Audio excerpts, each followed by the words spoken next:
기다림의 영성이라는 제목으로 오늘을 나누고자 합니다. 미국의 알렉스 헤일리라는 사람이 있었습니다. 이 사람이 18세 때 대학교 2학년 때 중퇴를 합니다. 그리고 직업군인이 됩니다. 그는 20년 동안 해안경비대 직업 군인으로 살다가 38살에 전역을 하였습니다. 이 해안경비대를 근무를 할 때 해안경비대라는 것이 뭐 그렇게 많은 일이 있는 것이 아니라 이 많은 시간을 보낼 때 그 시간이 날 때마다 그는 자기의 일상생활을 글로 쓰기 시작을 했습니다. 배 위에서 생활을 글로 쓰기도 하고 외로운 이 바다 풍경 등을 또 글로 쓰면서 글 쓰는 거에 이제 재미를 붙여갑니다.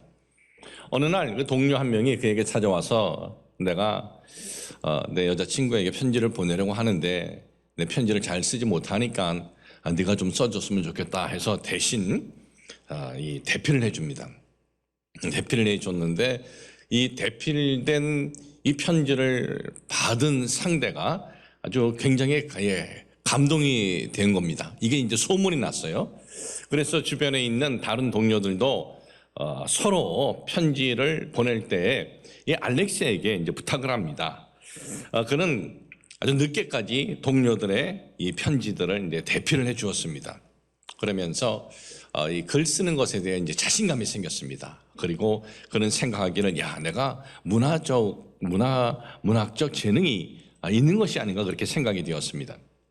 20여 년 동안 해양 경비대를 읽다가 전역을 한 그는 이제 본격적으로 작가의 길을 걸어가기로 합니다. 뉴욕에 작은 방을 하나 얻어가지고 작가의 길을 걸어가는데 그 누구도 그의 글을 사주질 않습니다. 무명의 작가의 글을 누가 사주겠습니까? 그의 글을 실어주는 데도 없었습니다. 그렇게 1년이 지나고 2년이 지나고 3년이 지나고 4년이 되었을 때 이 4년의 이 기간이 아주 괴로움과 외로움과 어려운 환경이었습니다. 그러다가 그가 42살 때 유명한 인권 운동가가 있습니다. 말콤 X라고. 이 말콤 X라는 인권 운동가는 미국의 그 시대에 쌍벽을 이룬 사람이 그 유명한 마틴 리터 킹 주니어인데 이 인권 운동가 말콤 X와 인터뷰를 하고 또 그의 전기를 쓴 것으로 인해서 그의 이름이 이제 세상에 알려집니다.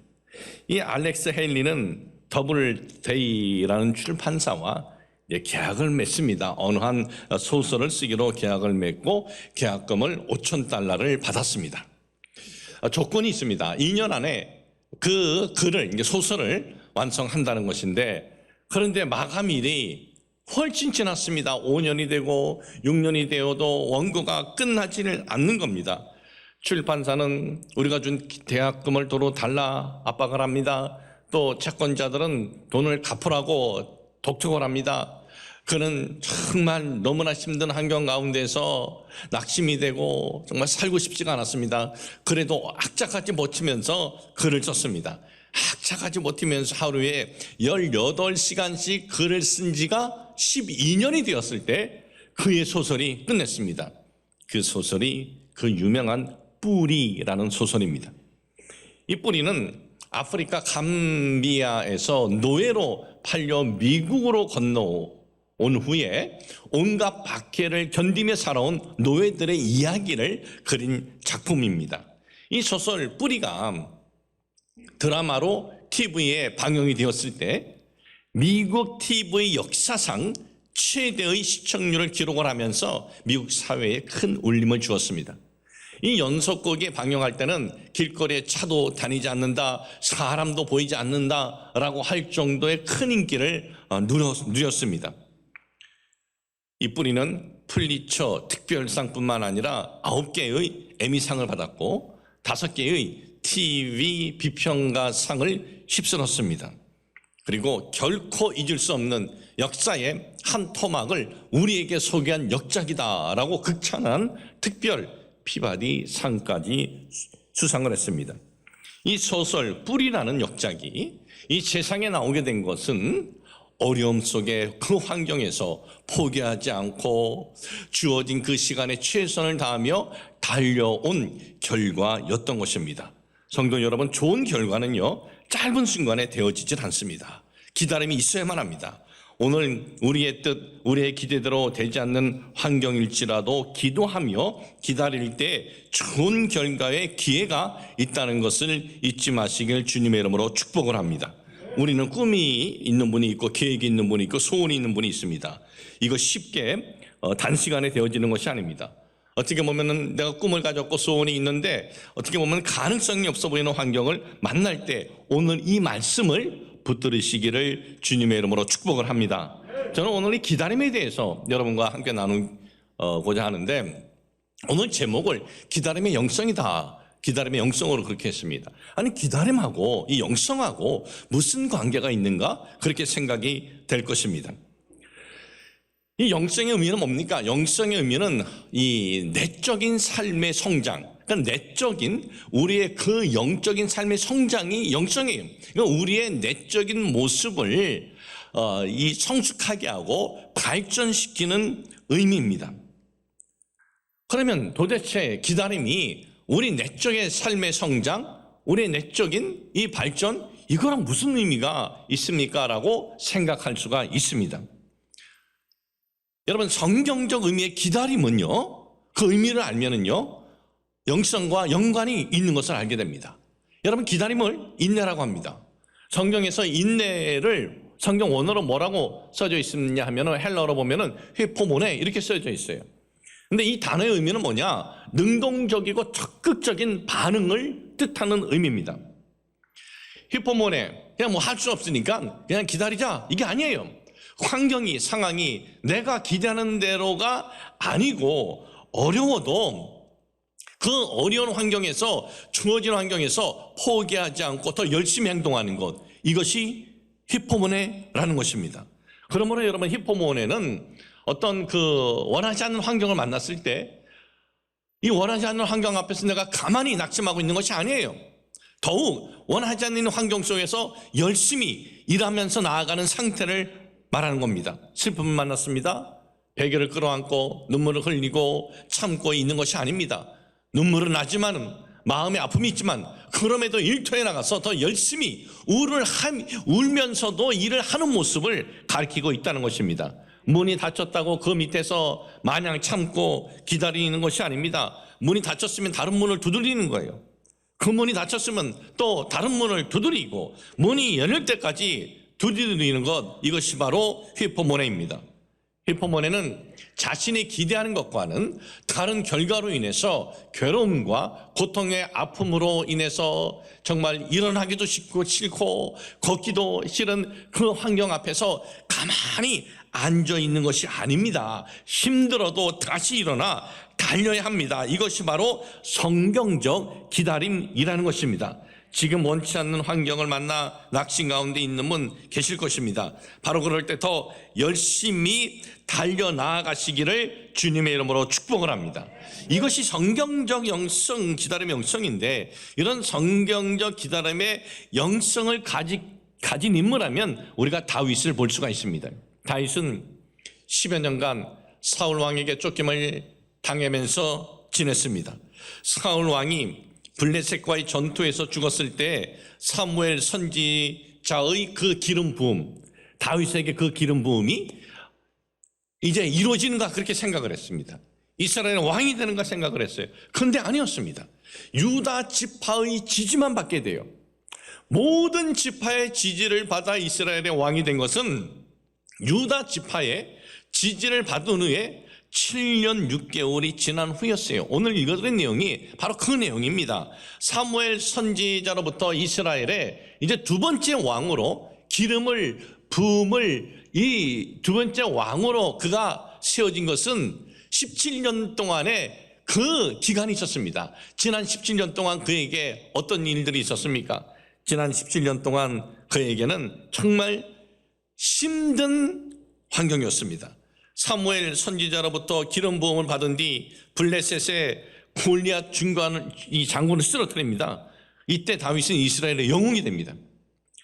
블레셋의 골리앗 때문에 이스라엘이 낙심하고 절망하고 이제는 우리는 끝났구나라고 하고 있을 때 다윗이 골리앗을 무너뜨린 겁니다. 그리고 블레셋과의 전쟁에서 대승리를 한 겁니다. 이스라엘 백성들의 영웅이 되었습니다.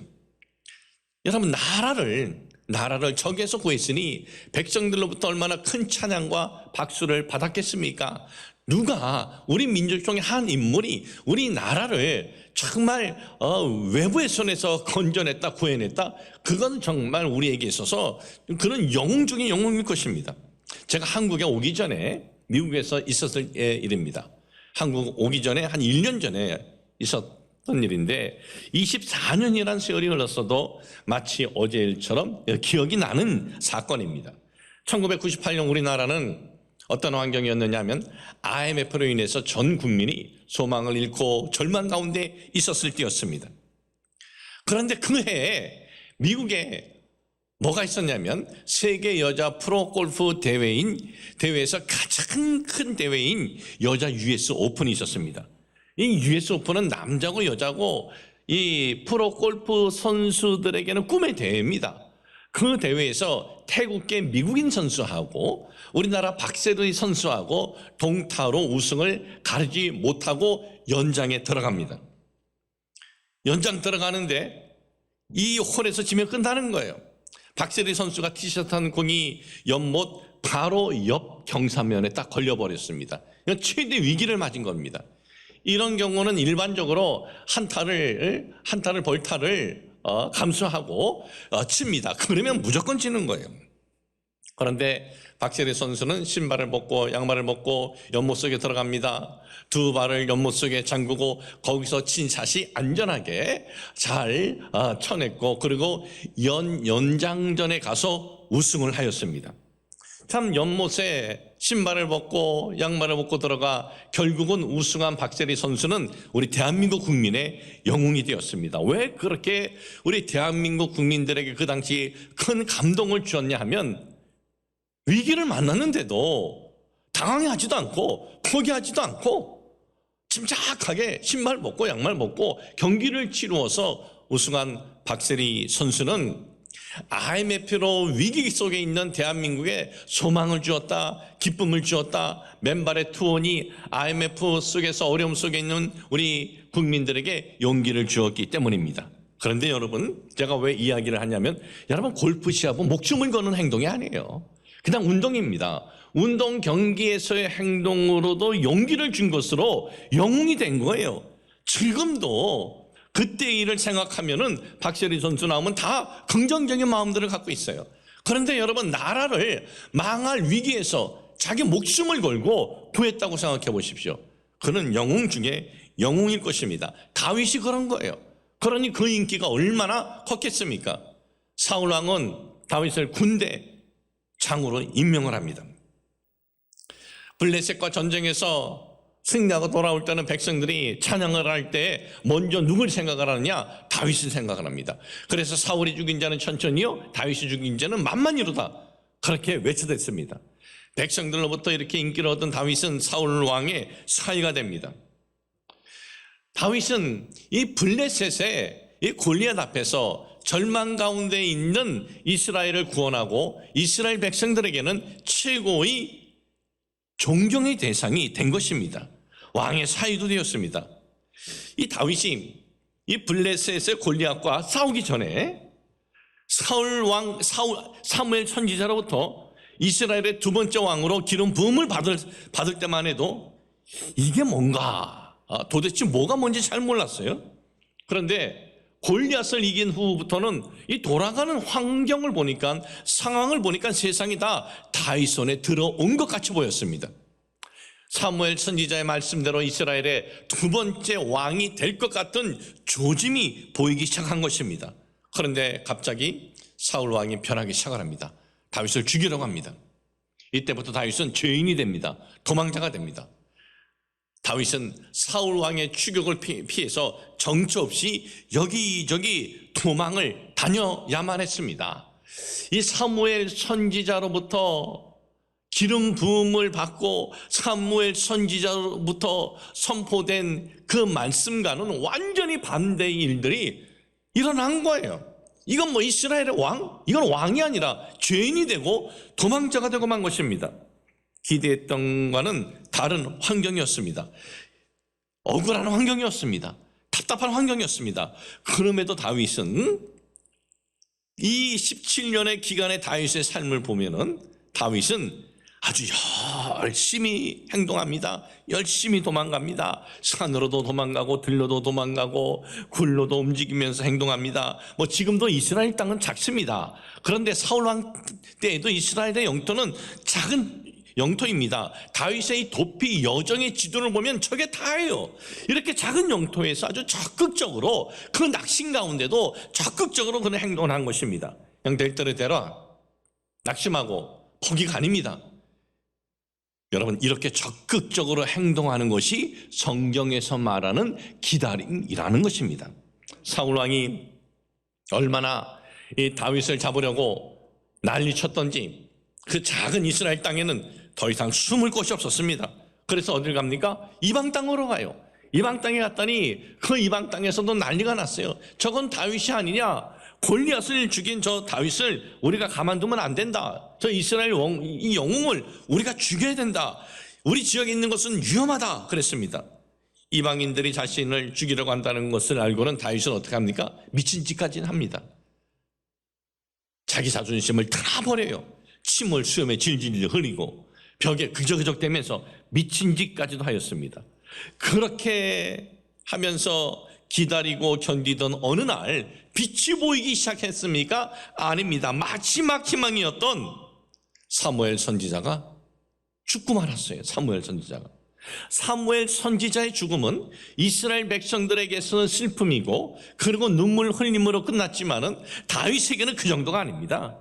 다윗에게는 자기 인생 완전히 끝난 것 같은 그러한 소식입니다. 왜냐?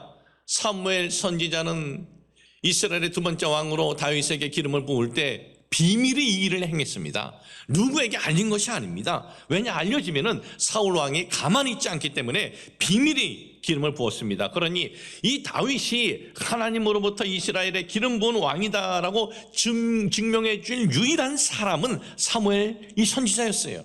그런데 사무엘 선지자가 다윗이 도망자로 있을 때 왕이 되기도 전에 세상을 떠나고 만 것입니다. 다윗이 이스라엘의 영웅이 되기 전에 이런 어려움을 당했더라면 어떤 그 마음의 상처나 자존심 상하는 것이 좀 덜했을 것입니다. 최고의 스타로 백성들로부터 박수를 받고 찬양을 받고 영광을 받았을 때 그 주변에 있는 사람들, 아니 그의 아비집이나 그의 친척집이 뭐라 그러겠습니까? 우리 가문의 영광이다. 우리 가문에 어떻게 이런 인물이 나왔냐라고 했는데 꼴이 이렇게 되었으니 얼마나 힘들었겠습니까? 그런데 다윗은 그럼에도 하나님을 원망하지 않습니다. 그럼에도 선지자 사무엘 왜 나를 변호해 주지 않는 거야? 그렇게 분노하지 않습니다. 다윗이 하나님께 또 선지자에게 원망하지 않고 분노하지 않은 것을 어떻게 알 수 있느냐? 그 근거가 사무엘상 24장 6절에 있습니다. 자기 사람들에게 이르되 내가 손을 들어 야훼의 기름 부음을 받은 내 주를 치는 것은 야훼께서 금하신 것이니 그는 야훼의 기름 부음을 받은 자가 됨이니라. 이런 와중에도 그는 하나님의 뜻이 뭐냐? 그러면서 그 하나님을 바라보면서 하나님 부르짖으면서 그는 나아갔다 이겁니다.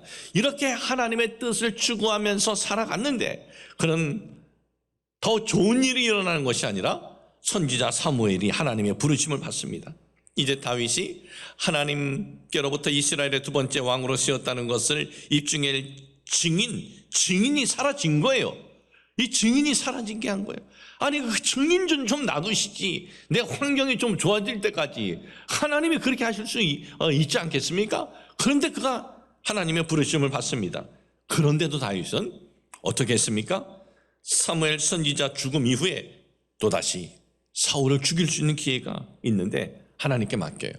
그 말씀이 사무엘상 26장 10절 11절 다윗이 또 이르되 야훼께서 살아계심을 두고 맹세하노니 야훼께서 그를 치시리니 혹은 죽을 날이 이르거나 또는 전쟁에 나가 망하리라. 얼마나 마음이 아프고 힘들었으면은 이 사울에 대해서 이 다윗이 가진 마음은 저가 하나님께서 죽게 하시거나 전쟁에서 망하게 하시거나 할 것이다. 그러나 내가 손을 들어 야훼의 기름 부음을 받은 자를 치는 것은 야훼께서 금하시나니 우리는 그의 머리 곁에 있는 창과 물병만 가지고 가자 그런 거예요. 이런 환경에서 속이 상하고 과둔하고 답답함이 있죠. 그래서 어떻게 보면 하나님 저 인간 빨리 좀 데리고 가셨으면 하는 그러한 내용이고, 전쟁에서 좀 망했으면 그런 마음이 있지만, 자기가 이렇게 치지 않은 것은 하나님 앞에서 하나님을 바라보면서 하나님을 부르면서 기도하면서 기다리면서 나아간 것입니다. 환경은 이제 더 악화되어 버리고 말았습니다. 더 이상 이스라엘 땅에는 피할 곳이 없어 블레셋으로까지 가게 된 것입니다. 이렇게 그는 참 어려움과 답답함과 그리고 힘든 환경에서도 이 기다림의 영성은 뭐냐? 이런 어려움 가운데서도 자기에게 주어진 환경에서 최선을 다하면서, 그것도 자기의 의지로 최선을 다하는 것이 아니라 하나님을 부르면서 최선을 다하면서 나아가는 것이 성경적 기다림의 영성이다라는 것입니다. 성도 여러분, 다윗이 이스라엘의 왕이 될 수 있었던 것은 블레셋의 이 골리앗을 이겼기 때문만이 아닙니다. 다윗이 이스라엘의 왕이 될 수 있었던 것은 사무엘 선지자로부터 기름 부음을 받았기 때문만도 아닙니다. 다윗이 이스라엘의 왕이 될 수 있었던 것은 백성들로부터 지지를 받았기 때문만도 아닙니다. 다윗이 이스라엘의 왕이 될 수 있었던 것은 고난과 역경과 마음의 상처와 자기 자존심을 죽이는 아픔이 있었지만은 성경적 기다림의 이 영성을 가지고 나아갔기 때문이다라는 것을 잊지 마시길 주님의 이름으로 축복을 합니다. 다윗이 이런 기다림이 없었다면 왕으로 부음 받은 것도 의미가 없이 되어버릴 수도 있고요. 다윗이 이렇게 기다리지 않았더라면 골리앗을 이겼던 승리도 의미 없이 되어버리고 말할 수도 있는 거예요. 다윗이 이렇게 기다리지 않고 있었다면 이스라엘 백성의 지지도 의미 없이 되어버리고 말았을 것입니다. 여러분, 이 성경적 기다림, 이 성경적 기다림의 영성은 오늘 우리에게 주어진 환경이 우리가 생각하는 환경, 우리가 바라는 환경이 아닐지라도 낙심하고 포기하는 것이 아니라 하나님을 부르면서 주어진 환경에서 열심히 달려나가는 것임을 잊지 마시길 주님의 이름으로 축복을 합니다. 이 세계적인 베스트셀러 닭고기 스프 시리즈 저자인 잭 캠필드의 글을 보면 이런 이야기가 있습니다. 어느 날 회사를 마치고 차를 몰고 집으로 돌아가던 한 남자가 집 근처 공원에 잠시 차를 세웠습니다. 그곳에서 벌어지고 있는 동네 꼬마들의 야구 경기를 구경하기 위해서였습니다. 일루 쪽 벤치에 앉으면서 남자는 일루 수비를 보고 있는 아이에게 얘야, 점수 어떻게 되냐 소리쳐 물었습니다. 아이가 웃으면서 우리 14대 0으로 지고 있어요 그래요. 아이가 말했어요. 야, 근데 니는 14대 0으로 지고 있는데 별로 그다지 절망적이지 않아 보이는구나. 그러지 이 아이가 깜짝 놀라는 표정으로 말하는 거예요. 아니, 절망적이라니요? 왜 우리가 절망해야 돼요? 우리는 아직 한 번도 공격하지 않았어요. 이렇게 얘기하는 거예요. 여러분, 이것이 우리의 삶이 되어야 되는 것 아니겠습니까? 지금 우리가 어떻게 보면 치고 있는 것 같아도 아직 우리가 공격할 때가 아니구나. 우리가 공격할 때 그때가 오면 그때 우리에게 희망이 있구나. 지금 지고 있는 시간입니까? 여러분의 지금 캄캄한 밤인 것 같은 시간입니까? 그러면 주어진 환경에 최선을 다하며 기다리면 되는 거예요. 언젠가 우리가 공격할 시간이 다가올 때가 있습니다. 우리가 공격할 때가 오면 그때부터 희망이 열리게 되는 것입니다. 우리가 공격할 때가 오면 그때부터 빛이 비치게 된다는 것을 잊지 마시길 주님의 이름으로 축복을 합니다.